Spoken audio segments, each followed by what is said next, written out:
नमस्कार दोस्तों, आपका स्वागत है आपके अपने YouTube चैनल लोवर्स एकेडमी में।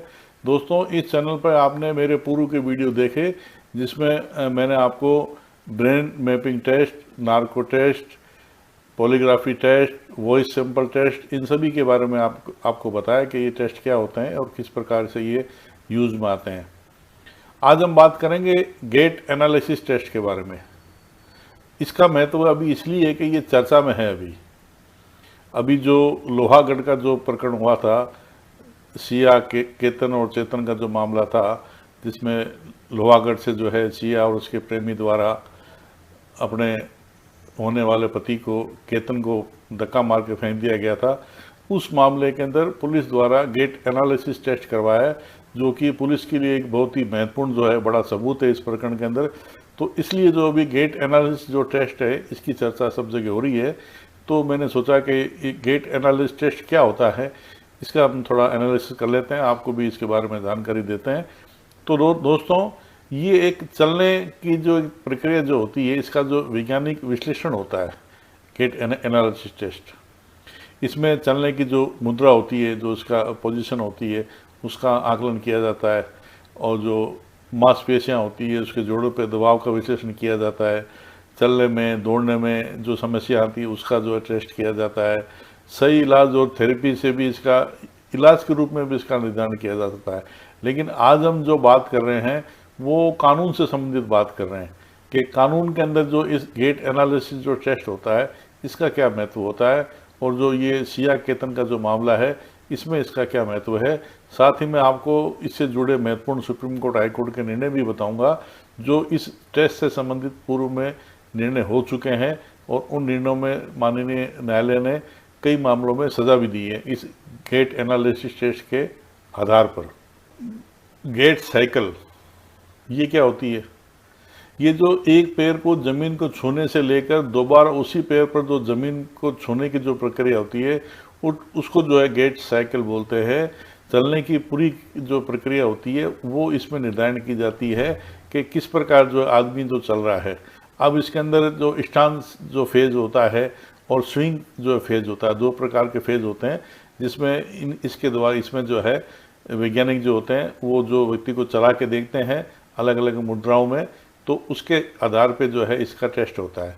तो ये गेट साइकिल का महत्व सिर्फ इस बात के लिए है कि चलने की जो शैली का जो विश्लेषण किया जाता है, मांसपेशियां और जोड़ों के दबाव का आकलन किया जाता है, जो शरीर की जो बनावट की जो गड़बड़ी होती है उसकी पहचान की जाती है, और आम जो प्रकरण होते हैं उनके अंदर तो वो उपचार के रूप में भी ये सब चीज़ें काम आती है, तो थेरेपी के द्वारा उसको सुधारने की प्रक्रिया भी की जाती है। लेकिन कानून की दृष्टि के अंदर भी ये इसका बड़ा महत्व है।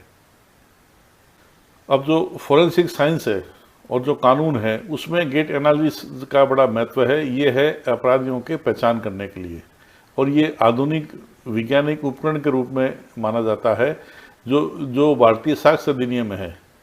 इसके अंदर इसका क्या महत्व है और क्या ये साक्ष्य न्यायालय में मानी जाती है, और इसकी जो क्या तकनीक होती है, क्या इसकी समस्याएं सामने आ रही है, और इसके वास्तविक मामलों में क्या इसका उपयोग किया गया है, इसके बारे में हम थोड़ा सा जानते हैं। तो दोस्तों, जो भारतीय साक्ष्य अधिनियम है उसमें जो है विशेषज्ञ की जो राय होती है वो बड़ी महत्वपूर्ण होती है, और विशेषज्ञ की जो राय होती है, जो इसमें इसी ऐसे अगर जो टेस्ट होते हैं, जो गेट एनालिसिस टेस्ट भी होता है, तो इसमें जो संबंधित विशेषज्ञ होते हैं वो अपनी राय देते हैं। और जो एविडेंस एक्ट है उसके अंदर जो है अभी जो नया जो एविडेंस एक्ट आया BSA, भारतीय साक्ष्य संहिता, इसके अंदर जो है वैज्ञानिक जो साक्ष्य होती है इसको न्यायालय में प्रस्तुत किया जा सकता है, काफ़ी महत्व दिया गया है। लेकिन इतना अवश्य है कि खाली वैज्ञानिक साक्ष्य के आधार पर ही जो है जो पर्याप्त नहीं होती है किसी भी आरोपी को सजा दिलाने के लिए। लेकिन न्यायालय अपने विवेचन के लिए और कानून की जो है गहराइयों को समझते हुए जो फाइनल निष्कर्ष पर तक पहुंचता है, उसमें जो वैज्ञानिकों की राय होती है वो बड़ा महत्व रखती है। मतलब कोई भी न्यायालय किसी निष्कर्ष पर पहुंचता है तो ये सहायता जरूर करती है। ये सीधी एविडेंस तो नहीं मानी जाती है, लेकिन ये एक सहायता के रूप में, साक्ष्य के रूप में ये मानी जाती है। और सुप्रीम कोर्ट के कई फैसले में, जैसे पृथ्वीराज जयंती भाई वानोला बनाम दिनेश भाई वाला, इसके अनुसार कोई गवाह आरोपी को पहले से बहुत अच्छे से जानता है, तो वो रात के अंधेरे में उसकी चाल को देखकर अपराधी को जो है वो पहचान सकता है। इस प्रकार के जो है तथ्य कई बार कोर्टों में आए हैं और जैसा मैंने आपको बताया कि ये एक पूरक साक्ष्य के रूप में मानी जाती है, कोरोबेटिव एविडेंस के रूप में मानी जाती है। मतलब अकेले ये सजा का आधार नहीं होती है, ये समर्थनकारी जो साक्ष्य के रूप में काम करते हैं। इनका उपयोग प्राथमिक जो सबूत होते हैं, जो प्राइमरी जैसे एविडेंस होती है, जैसे कि चश्मदीद गवाह है, अन्य डिजिटल जो फोरेंसिक साइंस की जो साक्ष्य हैं, उनको समर्थन करने के लिए, उनको कोरबोरेशन करने के लिए ये साक्ष्य जो है काम में आती है।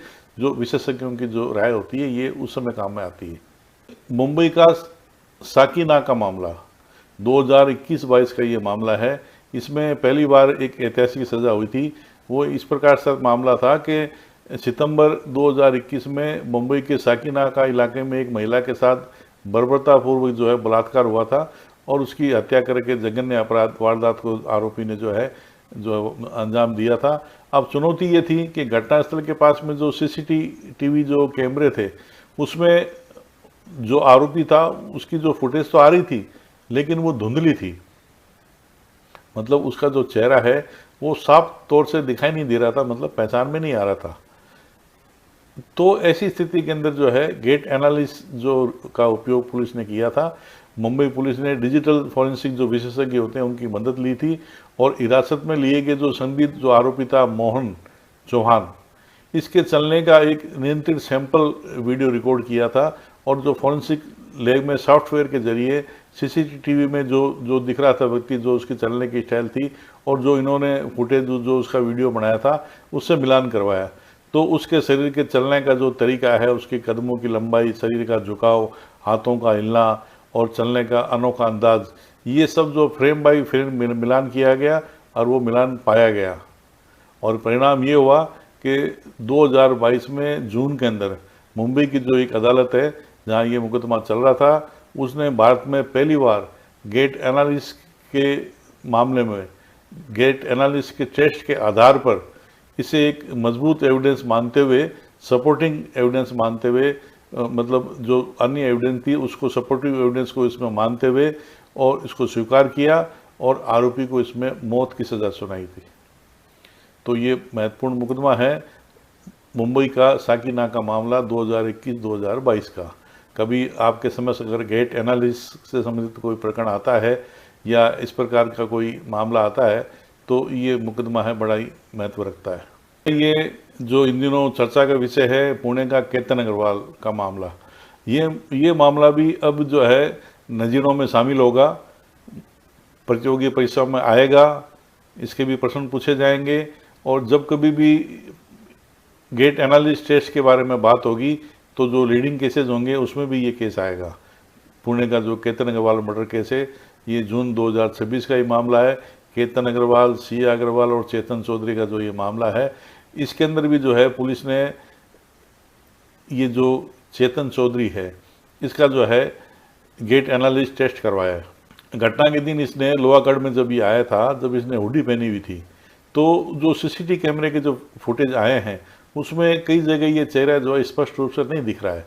तो ये कंफर्म करने के लिए ये ही केतन चौधरी ही था इस सीसीटीवी फुटेज के अंदर, इसके लिए जो है उसी जगह पे सीन रिक्रिएट किया गया और इसका जो गेट एनालिसिस टेस्ट जो है पुलिस ने करवाया है, जिसके अंदर जो इसकी जो चाल का पैटर्न है, इसका झुकने का जो कोण है, झुकाव है, कदम की लंबाई है, फ्रेम बाय फ्रेम इसका भी मिलान किया जाएगा।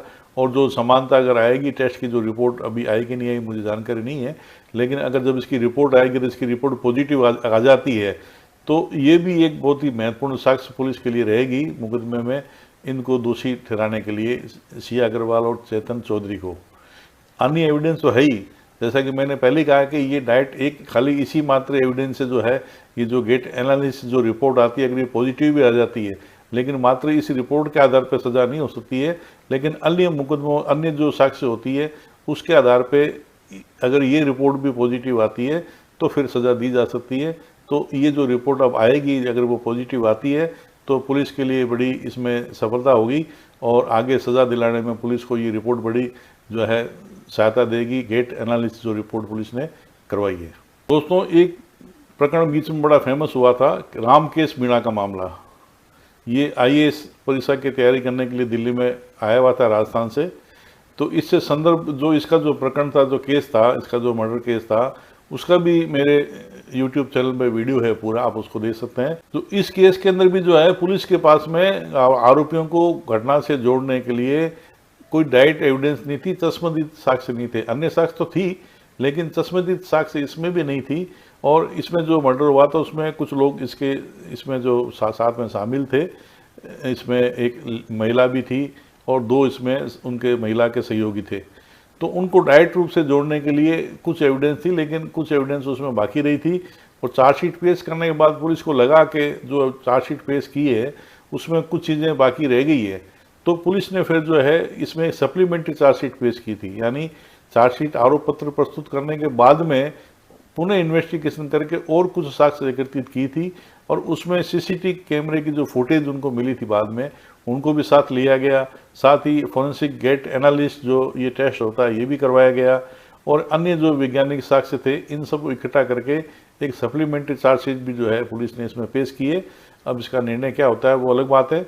बाकी इसमें भी जो है ये जो फोरेंसिक जो गेट एनालिस्ट टेस्ट है रामकेश मीणा के प्रकरण में भी पुलिस ने कराया और उसको सप्लीमेंट्री चार्जशीट के जरिए न्यायालय में पेश किया है। भारत के अलावा अंतर्राष्ट्रीय उदाहरण भी एक मैं आपके समझ प्रस्तुत करना चाहूँगा। यूके का एक जो है ये मामला है, यूके का वोली कोर्ट का केस है 2000 का।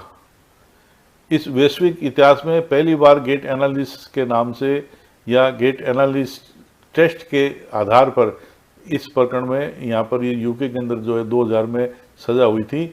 इसमें ये फोरेंसिक गेट एनालिस्ट का सबसे बड़ा कानूनी उपयोग इसमें था और इसमें विशेषज्ञ की जो भूमिका थी वो बड़ी महत्व थी। फोरेंसिक जो विशेषज्ञ थे, पैर के जो विशेषज्ञ थे, हेडली केली ने अपनी चोर की जो चाल होती है वो आरोपी के चलने के तरीके को इसमें मिलान किया था। और एक इसमें जो उसने साल ओढ़ी हुई थी, साल ओढ़कर वो कहीं उसने डकैती की थी, चोरी की थी और कभी भी उसका चेहरा जो है सीसीटीवी कैमरे में साफ नहीं आया था। तो फिर जो है ये जो हेडन कैली होती इनका जो है सहायता ली गई थी और इन्होंने चाल का जो है वैज्ञानिक विश्लेषण किया था और चलने के तरीके को मिलान किया था। और अदालत में, यूके की अदालत में पहली बार केवल गेट साक्ष्य के आधार पर ही आरोपी को दोषी मानते हुए इसमें सजा सुनाई थी। तो विदेशों के अंदर भी जो है ये टेस्ट होता है। तो ये जो गेट एनालिस्ट जो टेस्ट है ये कानून की दृष्टि में मैंने आपको बताया कि इस प्रकार से होता है। इसके कुछ मैंने आपको मुकदमे भी बताए हैं। तो ये जो भी केतन का जो मामला चल रहा है, केतन हत्याकांड चल रहा है जो सिया और जो है चेतन चौधरी द्वारा किया गया है, उसमें इसका बार बार जिक्र हो रहा है। और ये एक बहुत बड़ी साक्ष्य अगर सफल हो जाता है, ये पॉजिटिव टेस्ट आ जाता है तो बहुत बड़ी साक्ष्य पुलिस के लिए होगी। तो इसकी काफ़ी सोशल मीडिया पे चर्चा चल रही है।